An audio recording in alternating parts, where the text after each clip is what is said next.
Antonio, and welcome to this edition of Cover to Cover, and thank you for joining us. I'm your host, Caitlin Cowart with the San Antonio Public Library. The library is a welcoming community gathering place and a cornerstone of family, cultural, and civic life. We celebrate and honor the diversity of our community through various Diversity Month celebrations.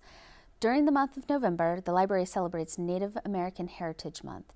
Here to share some great information about this year's events and programs is Ann Shuate, Library Assistant from the Los Palmas Branch Library, and Dr. Mario Garza from the Indigenous Cultures Institute in San Marcos, Texas.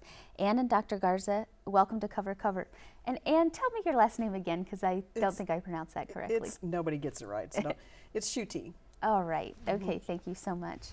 All right, well, we're really excited about the upcoming Native American History Month and the program that you have planned. But first, let's just talk about in some general terms and why Diversity Month programming is important for the library. What's the library's role in that? Well, one of the things the library finds very important to do for the community is to bring people from the actual backgrounds, the diversity backgrounds, to speak on their own behalf. You know, to bring in whatever story, however they want to connect the dots with their particular history or culture or heritage. And those of us that are from other cultures want to hear, because what we learn in the history books is oftentimes not correct. It's either misrepresentative or it omits things. So this gives people an opportunity to come and tell the real story, the real interesting, story. Because it's a lot more interesting than what you read in a textbook. Yeah, absolutely, definitely. I've been witness to many programs of that. And an opportunity to ask questions and engage. I mean, that's just, you don't have that experience. You know, books are wonderful, but this is just something else that's a lot more personal. And so what type of events and programs can San Antonio expect this year for the library's programming? Well, there's always going to be creative things going on every year with the different aspects of diversity. Of course, we do, you know, African American, Black history. We do Asian American. We do a lot of different things. You know, we even do poetry, which can bring in different diverse cultures as well. So even though it's kind of rigid to try to squeeze different cultures into one month, which can be frustrating too, by the way, especially when you're trying to get Indigenous people, because they're very, very busy in the month of November, and it's a short month. Absolutely. So we're very grateful when we can find, you know, authentic people to come and speak and give us an example. Yes, exactly. And I think one of our librarians, I've heard say that this program, it's like a window and it's like a mirror as well. Not only are we learning something about others, you know, we learn about ourselves too in the whole process, and it's kind of an evolving process. And that is an exciting thing that the library can do with our mission of transforming lives. Yes, absolutely. Okay, Dr. Garza, can you tell us a little bit more about the Indigenous Cultures Institute, please? Well, the Indigenous Cultures Institute is the nonprofit branch that our tribe, the Meacan Garza, Benap, Texas, of the Huehuetecan Indians, form 10 years coming this, 9 years this year. And so it's the nonprofit that we formed so we could get some funding for some programs that we do. We have about 8 or 9 programs. We do a summer arts camp for children. We work with kids in the high schools. We have an online journal. We do some publications, and so we do different programs through our nonprofit. Wonderful. Well, we're looking forward to your program. Oh, and we do one thing that we do a lot of, especially during this time of year, we do a lot of presentations, and we have a bureau of speakers who do presentations. We also have a group of performers, storytellers, flute players, dance groups that do all kinds, different kinds of performances. Wonderful. That's great. And then as far as the program coming up on November 7th, what will you be presenting about? I'm going to be presenting about this rock art that has been carbon dated to be over 4,000 years old.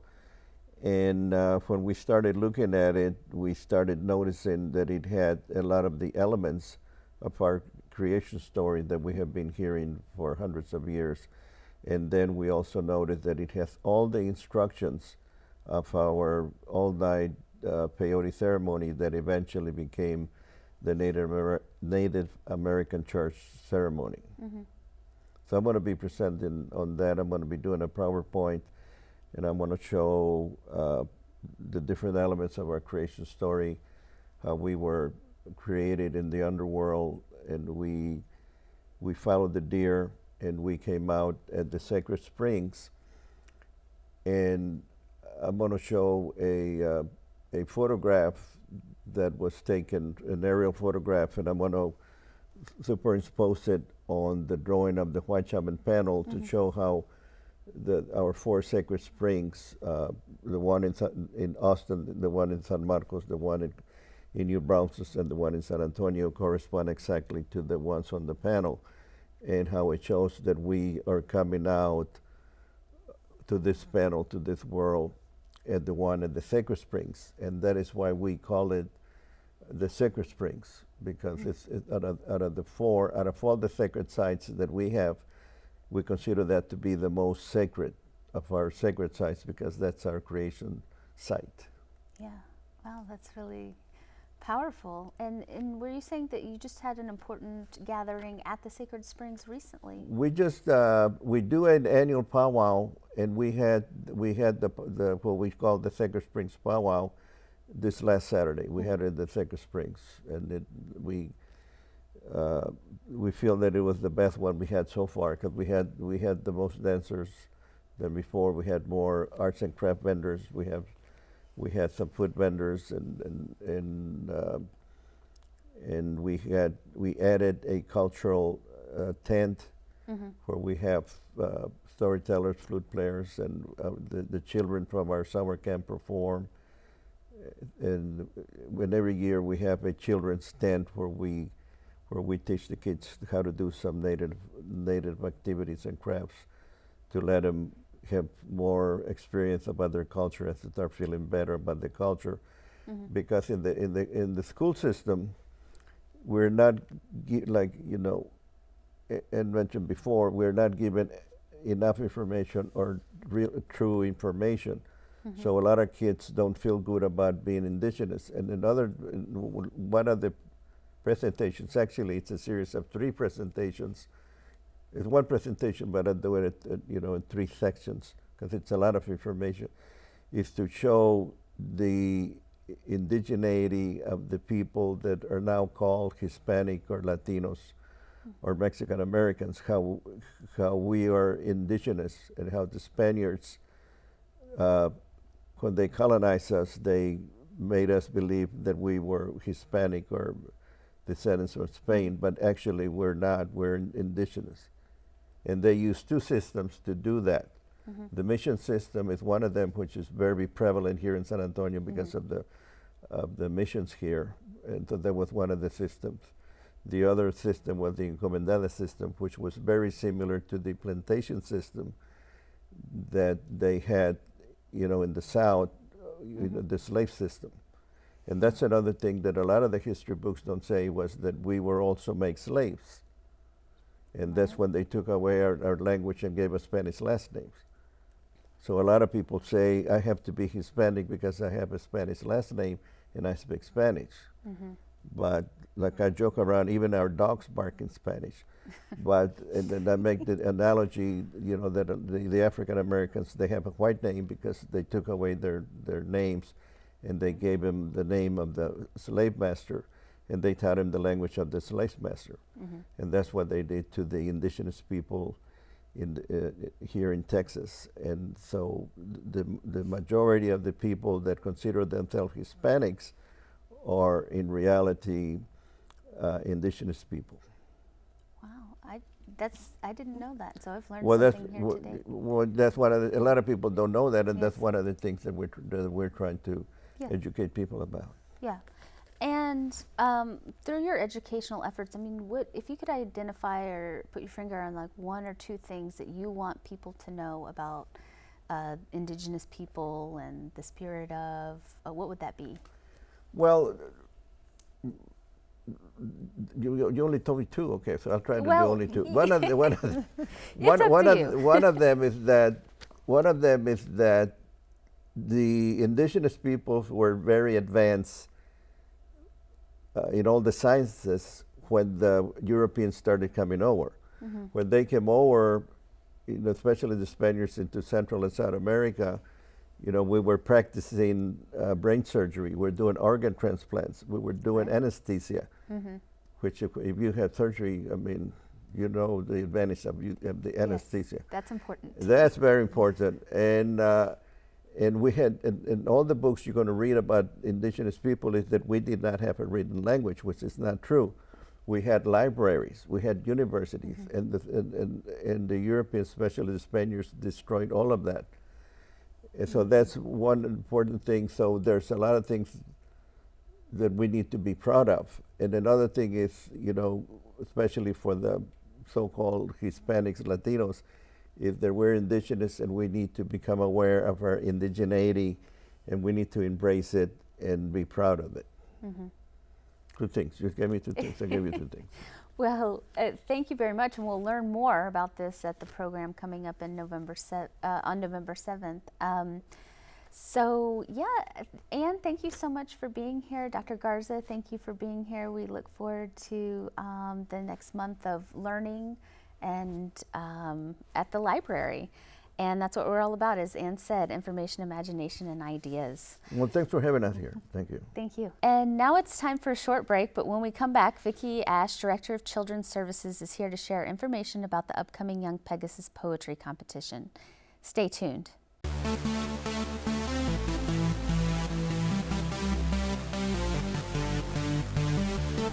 Welcome to the Mayor's Book Club.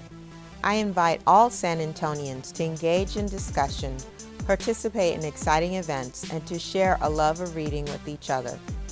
One of the roles of libraries is to advance reading and support literacy. Libraries are always there to provide a place where students learn, citizens engage, and communities gather. The Boy Kings of Texas is a gritty, authentic, coming-of-age story about a border town family in Brownsville, Texas. Domingo Martinez uses this memoir to explore the world of a Texas border town in the 1980s. The book is a reflection of a clash of cultures, the complex bond of family, and the pros and cons of South Texas life. During the months of October and November, I encourage college students and adults to read The Boy Kings of Texas by Domingo Martinez, and to participate in discussion and events that focus on the themes of the book at their local branch library. While the book is meant for adults, the library will have other book options for all ages available. I've created a teen and children's book club selection that can be found on the library's website, and I encourage families to read together. Reading as a community provides opportunities for people of different backgrounds and stages in life to sit down and discuss ideas that are important to all of us. I hope that each of you will check out a copy of the book at your local branch library or digitally at mysapl.org.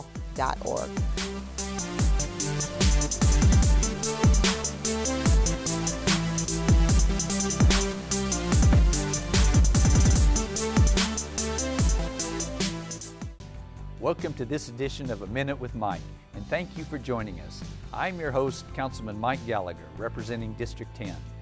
How many of you use online marketplaces like Craigslist or Facebook to buy or sell phones, cars, or other items? If you're like many San Antonians, almost all of you have done this at one point or another. Most of us choose to meet in public areas to provide an extra sense of security. But what if you could all but guarantee a safe place to go? I introduced an initiative to designate 6 police substations in San Antonio as safe exchange zones. Each of these substations provide camera surveillance of the parking lot and a staff lobby. You can either conduct your business outside or inside the lobby for extra security. To locate your nearest safe exchange zone, find your area's police substation on the SAPD website. Thanks for watching and have a great day. Interested in becoming a multimedia designer, web developer, creating an app, social media designer, or working in the interactive digital media field. The Northwest Vista College Digital Media Program teaches students the necessary skills for positions in the current digital industry. According to the Bureau of Labor Statistics, the job outlook for multimedia and web developers shows a 25.7% growth by 2022 in the Alamo area.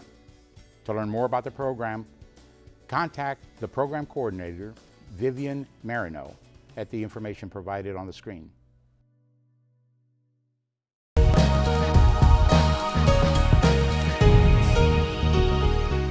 Hello, San Antonio, and welcome back to Cover to Cover. Today we're talking about the diverse array of programs and services that the San Antonio Public Library has to offer. The library is recognized as a premier resource for educational support, self-directed learning, and literacy. We promote learning and literacy in all forms for all ages. For over 80 years, the San Antonio Public Library has celebrated the talents of the city's young writers through the Young Pegasus Poetry Competition. Here today to tell us more about the competition is Vicki Ash, Coordinator of Children's Services, and Anthony Flores, one of the Young Pegasus judges. Vicki and Anthony, welcome to the show, and thank you for being here. Thank you. It's nice to be here again. Yes, I always love the Young Pegasus episode.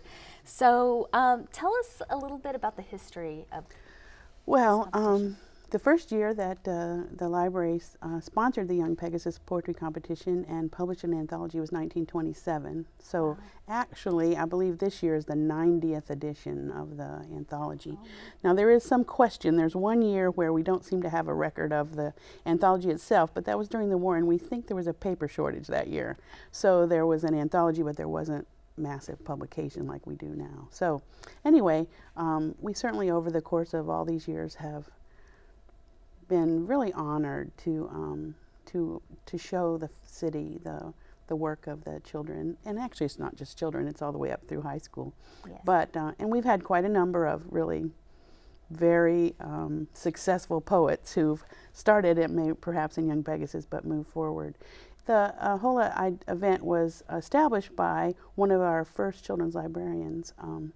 I can't think of her first name, but her last name was Johnston, and we have a branch named after her, actually. That's right. Leah Johnston, I think, is the right name.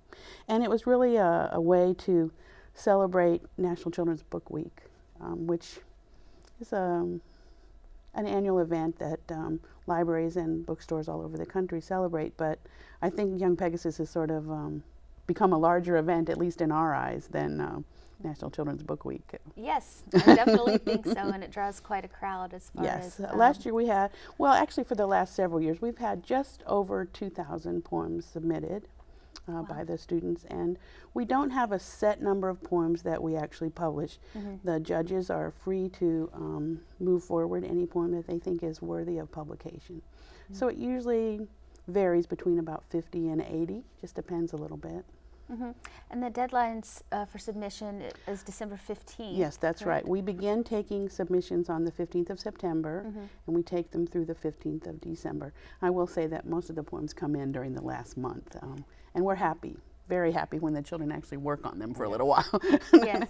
And is there a particular style of poem that you look for, or any rules, standards that you go by? We get so many different styles. We get funny poems. We get very serious poems. We get poems about bullying, and that's the beautiful thing about these submissions, that the kids are not forced to write about a particular thing, and so it's pretty much what they send in, and it's a beautiful mix of different voices and tones and lengths. So it's always an adventure as a judge to pick out all the good stuff, and there's a bunch of good stuff out there. So it's fun, and it's yet very, very hard to whittle it all down to what comes out in the anthology at the end. I would say that's the hardest part, is that because there's no real rubric about this is what makes a good poem, and I think that's reasonable. I don't think we want to make such a rubric.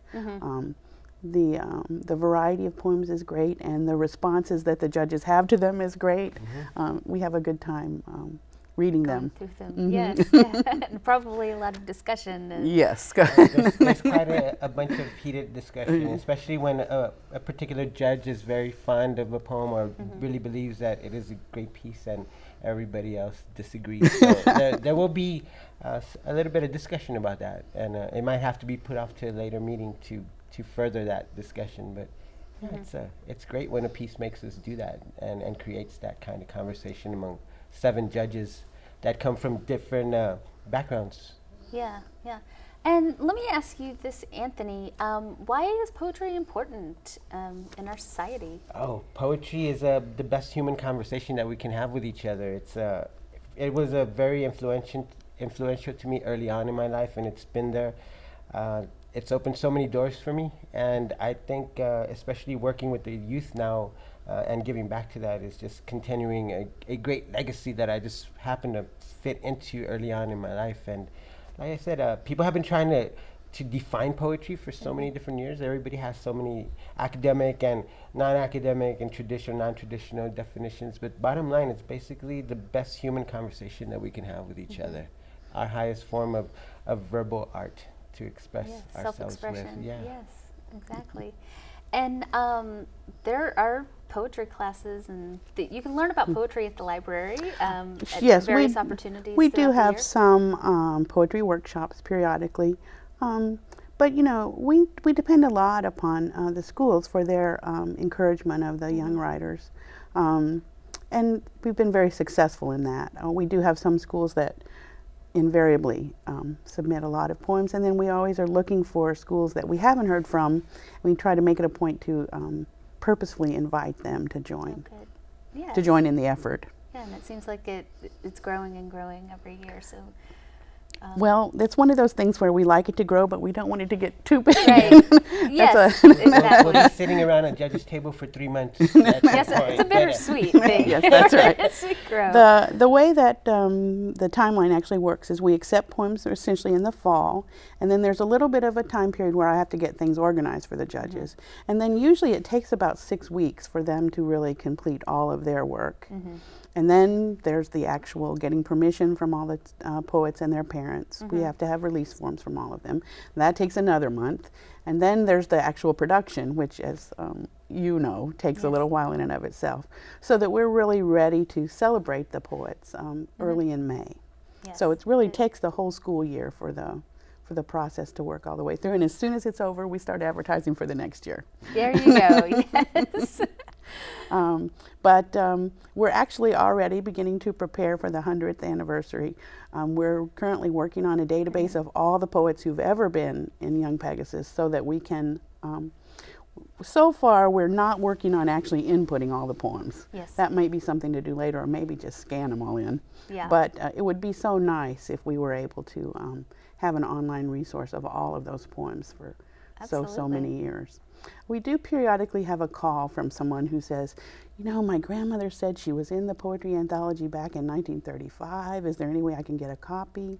And we do maintain archival copies of all of the anthologies back from 1927, Oh, wow. except for that one year that we can't find. Yes.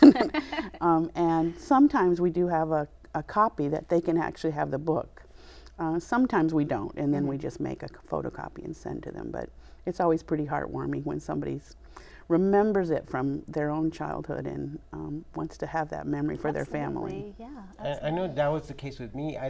Before I ever thought I was going to get involved with the Young Pegasus poetry contest as a judge, I was actually a winner back in high school. So it was an amazing callback to me, a throwback to something that was very valuable as a memory for me as a young student in high school. And so that only made it more valuable to me to sit at the judges' table and see the whole As a poet yourself yes. now, I mean, And, that's just, yeah.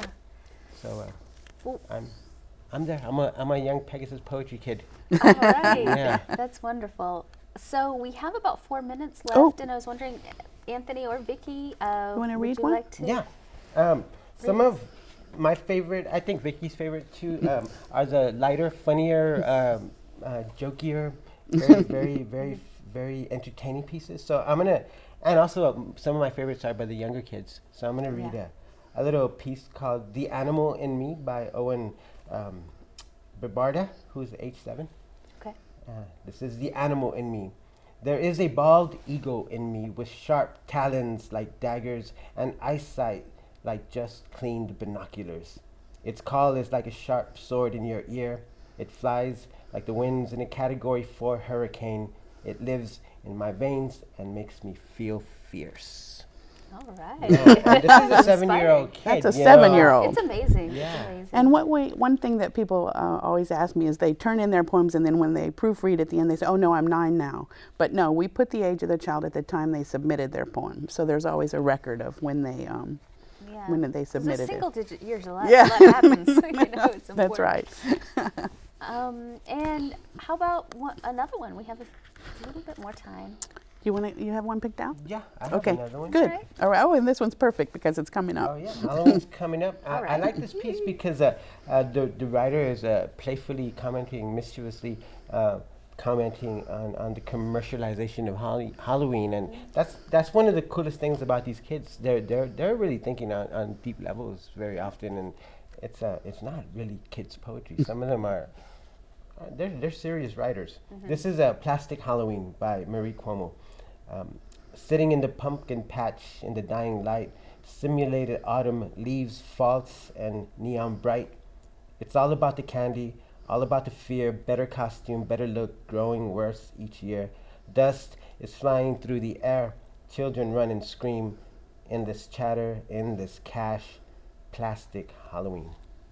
Wow. And Yeah. how old was that poet? This is a 15-year-old homeschooled student. Wow. Yes, and So inspiring. It's very, the variety of poems is really remarkable. And it's always an amazing number of poems about snow. and aliens. We get all kinds of stuff, food poems and Yeah, insects and school. A lot of school a situations. lot of, yes, a lot of which school is- poems. It's all the young. It's what we lived through as young kids. It's all presented here in very poetic ways every year. You know, more than 2,000 pieces, like Vicky said, Wow. and it's great to hear all those voices. We get bilingual pieces, so it's just a true adventure reading through all these packets every year. Great. Well, we all look forward to seeing the final selections and the published book and the event next year. Thank you both so much for being here. Thank you. Thank you for having us. We'll be ready to accept all those poems. Yes, exactly. December 15th, don't forget that date. And I'd like to thank our guests again for being here. And for more information about these and other happenings coming up at the library, head to our website at mysapl.org or follow us on Twitter or Facebook. Tune in next month for our next edition of Cover to Cover. See you then.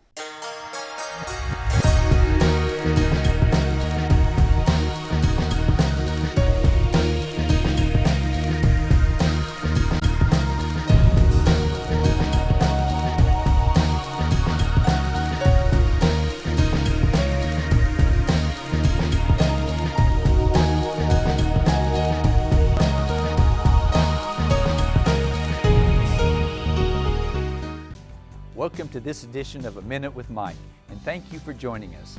I'm your host, Councilman Mike Gallagher, representing District 10. How many of you use online marketplaces like Craigslist or Facebook to buy or sell phones, cars, or other items? If you're like many San Antonians, almost all of you have done this at one point or another. Most of us choose to meet in public areas to provide an extra sense of security. But what if you could all but guarantee a safe place to go? I introduced an initiative to designate 6 police substations in San Antonio as safe exchange zones. Each of these substations provide camera surveillance of the parking lot and a staff lobby. You can either conduct your business outside or inside the lobby for extra security.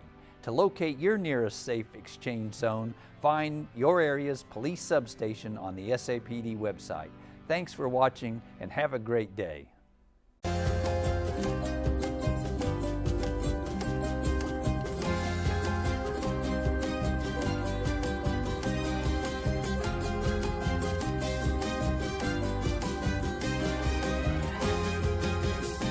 Visit San Antonio and be moved.